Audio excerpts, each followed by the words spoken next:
Salut tout le monde, bienvenue sur la chaîne spéciale bordélique dédiée au bordélique en reconversion mais sans complexe. Je m'appelle Émilie et dans cette vidéo je vous explique comment créer votre plan de ménage. A tout de suite.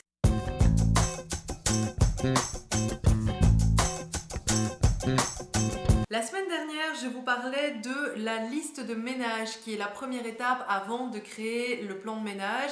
Si jamais vous n'avez pas vu la vidéo, je vous la remettrai en barre d'infos ici dessous ou quelque part ici dans la vidéo. Je vous encourage à aller la voir parce que c'est vraiment l'étape préliminaire avant la création du plan de ménage. Donc allez d'abord regarder celle-ci, revenez sur cette vidéo après.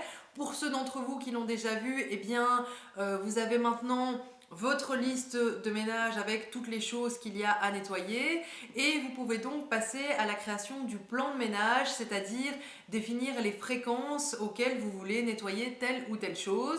Alors, vous le savez, je n'aime pas les routines, donc ce ne sont pas des routines. Ce n'est pas tous les lundis on va nettoyer la cuisine et tous les jeudis on va nettoyer la salle de bain, c'est pas ça.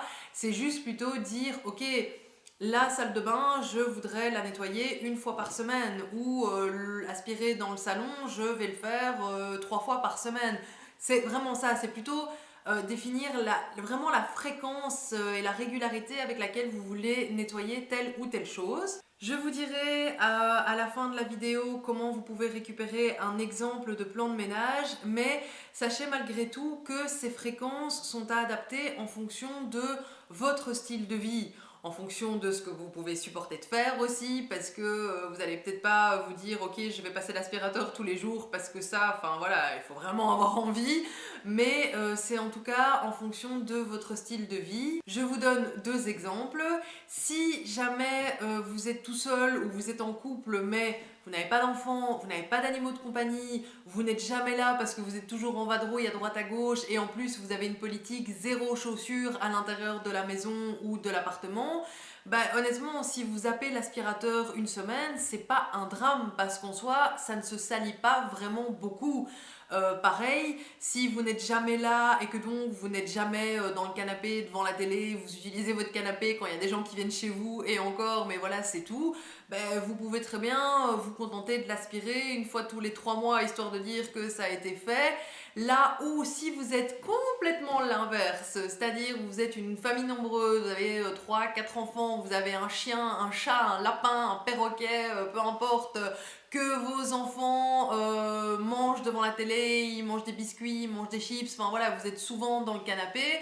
Bah oui, là le canapé il en prend un coup, donc il faudra l'aspirer beaucoup plus régulièrement, une fois par semaine, une fois toutes les 2 semaines, en fonction de votre degré de tolérance à la saleté.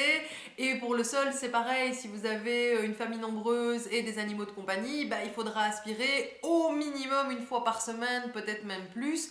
Donc voilà, c'est pour ça que je dis que votre plan de ménage, il faut vraiment l'adapter à votre style de vie, à votre situation personnelle. Après, bien entendu, il y a des choses qui sont incontournables. Par exemple, les sanitaires, les toilettes, la douche, la baignoire, l'évier de la salle de bain, ça doit être fait au minimum une fois par semaine. Peu importe votre style de vie, ça, c'est juste une question d'hygiène évidemment. Donc on peut pas faire l'impasse. Et puis il y a des choses aussi qui tombent sous le sens. Par exemple, si vous utilisez des sets de table pour manger, bah oui, les sets de table, il faudra les nettoyer une fois par jour. Si vous êtes fumeur, il faut vider les cendriers. Ça, c'est des choses qui tombent sous le sens et qu'il ne faut pas noter dans votre plan de ménage. Je veux dire, ce serait comme si je vous parlais de mode et que je vous disais, tiens, ce pull et ce pantalon, ils vont bien ensemble, mais attention, n'oubliez pas de mettre une culotte. Voilà, ça tombe sous le sens, il n'y a pas besoin de le noter. Petite précision aussi, ne soyez pas trop perfectionniste quand vous créez votre premier plan de ménage. Je vous le dis parce que j'ai fait l'erreur, hein, c'est pas juste pour le plaisir, mais si vous êtes du style à aimer mettre des jolies couleurs partout, des titres que vous allez surligner, que vous allez embellir, etc., honnêtement, ne vous cassez pas la tête, pas pour la première fois en tout cas, parce que votre plan de ménage, il va évoluer. vous allez réadapter les fréquences, vous allez ajuster un peu les choses. Si vous prenez, je sais pas moi, les portes des armoires de la cuisine, vous allez peut-être vous dire ah tiens, je vais les nettoyer une fois par mois, et au final, vous allez vous rendre compte qu'en fait, il faut les faire tous les 15 jours parce qu'elles se salissent plus vite que ce que vous ne pensiez. Et de la même façon, je vous l'ai déjà dit, la première fois qu'on s'attaque à une zone qu'on a négligée pendant très très longtemps, ça prend plus de temps. Et donc, si les fameuses portes des armoires de la cuisine, vous les avez pas faites depuis des années, la première fois, ça va peut-être vous prendre 20 minutes, une demi-heure. Et donc là, vous allez vous dire, ah ouais, non, 20 minutes, une demi-heure, je fais pas ça toutes les semaines, quoi. Ce sera une fois par mois et voilà, c'est bon. Sauf qu'en fait, oui, la première fois, ça vous a pris 20 minutes. La deuxième fois, ça vous prendra que 5 minutes, puisque vous ferez juste l'entretien. Et là, ben, vous aviez noté dans votre plan de ménage les portes des armoires de la cuisine une fois par mois parce que vous vous dites ça va prendre longtemps, alors qu'en fait, quand vous verrez que ça vous prend que 5 minutes, vous vous direz peut-être ah bah ouais, du coup, je peux les faire une fois par semaine ou une fois tous les 15 jours, ça va beaucoup plus vite que prévu. Donc voilà, votre plan de ménage, il va évoluer en fonction des ajustements que vous allez faire, d'où le fait de ne pas commencer à être trop perfectionniste et à vouloir faire un joli petit truc. Vous allez encore changer, raturer, barrer, déplacer des choses. C'est pas la peine de perdre votre temps à mettre des petites couleurs. Après, comme d'habitude, vous faites ce que vous voulez. Moi, je vous dis juste, c'est l'expérience que j'ai eue, c'est l'erreur que j'ai faite. Je vous livre juste ça comme conseil pour pas que vous perdiez votre temps à faire ça. Mais vous faites comme vous voulez, comme d'habitude. Deuxième chose, c'est que tout ce qui est plan de ménage et organisation, vous allez créer ça à un moment précis dans la situation où vous êtes et avec ce qui fonctionne pour vous à ce moment-là. Mais c'est un processus qui est en mouvement, il va suivre l'évolution de votre vie, de votre situation. Par exemple, maintenant, vous êtes peut-être juste en couple à vous deux, mais dans 6 mois, vous allez adopter un chien, par exemple, ou un chat. Et donc, il y aura plus de poils d'animaux, donc il faudra aspirer plus souvent. D'ici un an et demi, il y a peut-être un bébé qui va arriver. Et donc là, il faudra aussi changer toute l'organisation et les fréquences de nettoyage. Donc voilà, c'est pas quelque chose qui est figé. Vous n'allez pas créer votre plan de ménage et puis voilà, il va rester comme ça, il va pas bouger. Non, il va évoluer et c'est très bien, c'est le but, c'est comme ça que ça fonctionne. Donc voilà, tout ça pour dire, ne vous cassez pas la tête à faire un truc super joli.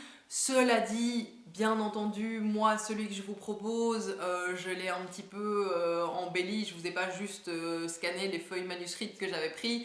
Je vous ai fait ça sur un PDF qui sera sur le blog, parce que oui, il y a un blog aussi, spécial bordélique. C'est vrai que je ne l'avais pas encore dit sur cette chaîne. Le lien est dans la barre d'infos. Vous pourrez récupérer un exemple de mon plan de ménage, mais qui fonctionne bien sûr pour ma situation à moi, sachant qu'on est deux, on n'a pas d'enfants et on n'a pas d'animaux de compagnie. Vous, il faudra peut-être l'adapter. Voilà, je m'arrête ici pour cette semaine. Question du jour, comme d'habitude. Dites-moi si vous avez commencé à créer votre liste de ménage comme je l'expliquais la semaine dernière. Et si oui, quels sont les endroits que vous avez repérés où vous vous êtes dit tiens, c'est vrai, ce machin-là, je n'avais jamais pensé à le nettoyer. Laissez-moi ça en commentaire, soit ici sous la vidéo, soit sur la page Facebook de la chaîne. Et puis, comme d'habitude, les liens seront ici en dessous. Et comme d'habitude aussi, n'hésitez pas à liker et à partager la vidéo et à vous abonner si le contenu vous intéresse. À la semaine prochaine. Salut!